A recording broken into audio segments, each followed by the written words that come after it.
একরকম বিরল ঘটনা তো বটেই, যেখানে আইন বলছে 20 সপ্তাহের বেশি অন্তঃসত্ত্বাকে গর্ভপাতের অনুমতি দেওয়া যাবে না, সেখানে 29 সপ্তাহের অন্তঃসত্ত্বাকে গর্ভপাতের অনুমতি কলকাতা হাইকোর্টের।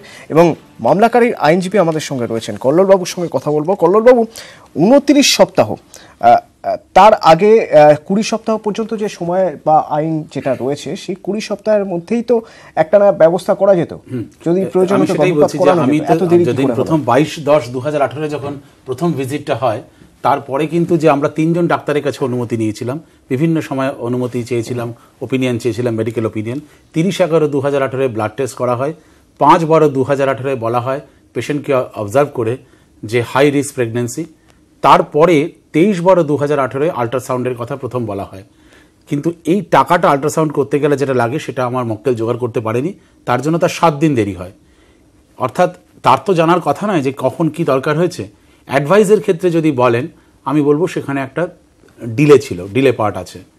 কিন্তু ডাক্তারবাবু যেটা বললেন, আমার তাতে মনে হয়েছে, দেখুন এই একটা সময় এসছে যখন এই ধরনের ইস্যুগুলোকে যখন হয়, দেখুন বিজ্ঞানের ক্ষেত্রে অনিশ্চয়তার কথা, ওই একই সময় একটা বেড়াল জীবিত মৃত, এগুলো বিজ্ঞানকে সমৃদ্ধ করে। কিন্তু আইনের ক্ষেত্রে যখন অনিশ্চয়তার একটা অমানিসা থাকে, তখন কিন্তু আইনের যে অনুশাসন সেটা বিঘ্নিত হয়। এখানে কোনো অনিশ্চয়তার জায়গা নেই, এখানে জায়গাটা খুব পরিষ্কার। গর্ভাবস্থায় একজন মা যখন গর্ভবতী হন, সেটা কোনো অসুস্থতার লক্ষণ নয়। কিন্তু তার শিশুর যে ভ্রূণের পরিচর্যা, যে আগামী দিনে শিশু হিসেবে ভূমিষ্ঠ হচ্ছে, মা এবং সন্তানের পরিচর্যা পরিবারের মধ্যে, সমাজের মধ্যে, এটা আইন এবং সামাজিক দিক। আমরা এখানে যেটা দেখলাম, এখানে একটা অ্যাডভাইসের পার্টি ডিলে দেখেছি। আরেকটা যেটা দেখেছি, যে আইনের সাথে বিজ্ঞানের একটা যথার্থ মেলবন্ধন আজকের সমাজ দাবি করছে।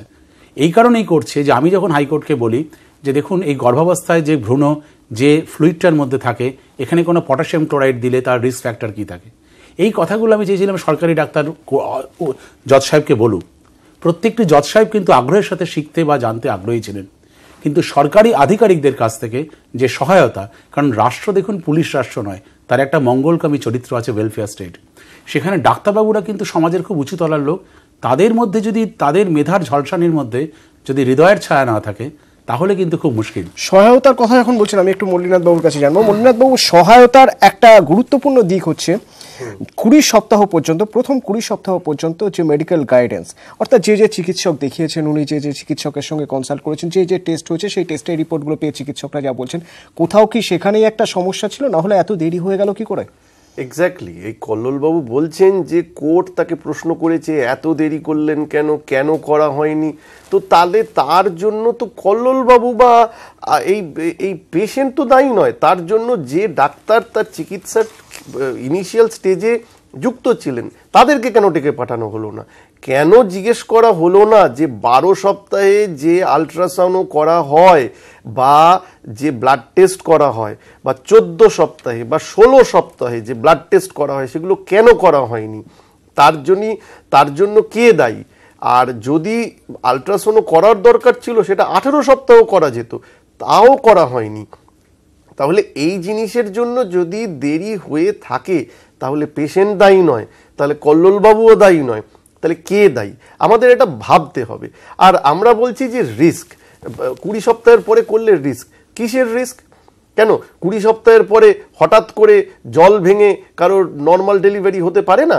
হয়তো তা যাদের এরকম ডেলিভারি হচ্ছে, সেসব সমস্ত মা কি মারা যাচ্ছে? নাকি আমরা ডাক্তাররা যখন খুব জটিলতা থাকে, 29 সপ্তাহে বা 30 সপ্তাহে বা 28 সপ্তাহে দরকারে সিজারিয়ান করে বাচ্চাকে বের করে আনি না? নাকি সমস্ত সিজারিয়ান সেসব ক্ষেত্রে মা মারা যাচ্ছে? কাজে এই যুক্তিগুলো সাজাতে হবে, যেটা সাইন্টিফিক, যেটা মার জন্য দরকার সেইটাতে।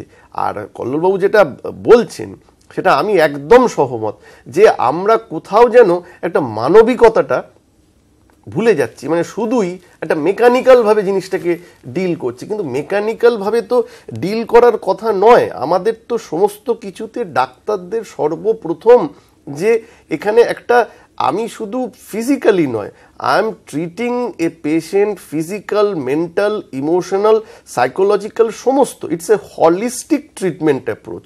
এই জিনিসটা তো ভাবতে হবে। তাহলে মল্লিনাথ বাবু, আজ যখন এই রায়টা হলো, একটা বিষয় স্পষ্ট হয়ে গেল যে এই পরিস্থিতিতে এই রকম রায় দেওয়া যায়, দ্বিতীয় যে দিকটা স্পষ্ট হলো 29 সপ্তাহ পর্যন্ত অপেক্ষা করতে হয়েছে, তার কারণ তার আগে 20 সপ্তাহের মধ্যে ধরা পড়ার কথা ছিল ভ্রূণের কি পরিস্থিতি, সেটা কোনো না কোনো চিকিৎসকের বা কোনো না কোনো পরীক্ষার গাফিলতিতে হয়নি। তাহলে কি এই রায় কোনো একটা নতুন দিশা দেখাচ্ছে? একদম, এই রায় দিশা দেখাচ্ছে।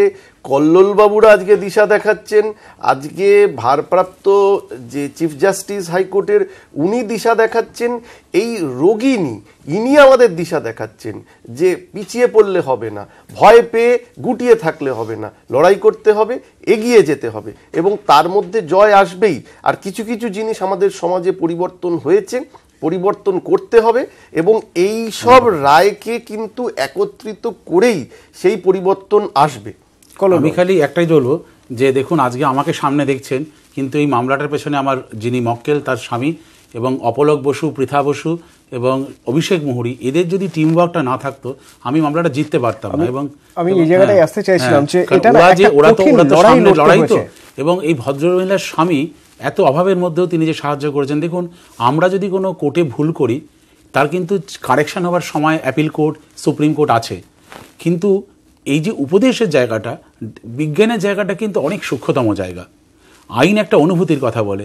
দেখুন, সেখানে দাঁড়িয়ে ভুল বলুন ঠিক বলুন যাই হোক, আমার একটা বিশ্বাস ছিল যে কোথাও এই লড়াইটাকে নিয়ে যাওয়ার, কিন্তু এই লড়াইটা যদি আমি বলি একা করেছি, আমি নিজের কৃতিত্ব টিভির সামনে লোকের সামনে নিজে নিচ্ছি, কারণ এই ছেলে মেয়েগুলো এবং আমার মক্কেল তিনি যদি আমার পাশে না দাঁড়াতেন আমরা এটা করতেই পারতাম না। চরম মানসিক লড়াই লড়তে হয়েছে। প্রথমবার যখন হাইকোর্টের তরফ থেকে হাইকোর্ট বা আইন মুখ ফিরিয়ে নিল, তারপরে আবার লড়াই, একটা অসম্ভব মানসিক লড়াইয়ের জায়গা থেকে আজকের এই রায়। এবং মল্লিনাথবাবু বলছিলেন যে আগামী দিনে এই রায় দিশা দেখাবে। মল্লিনাথবাবুকে ধন্যবাদ জানাবো এবং কল্লোলবাবুকে ধন্যবাদ জানাবো। সাদা কথা কালো কথার এই পর্ব আজ এখানে শেষ করছি। একটু পরে দেখুন নিউজ অফ লাইফ।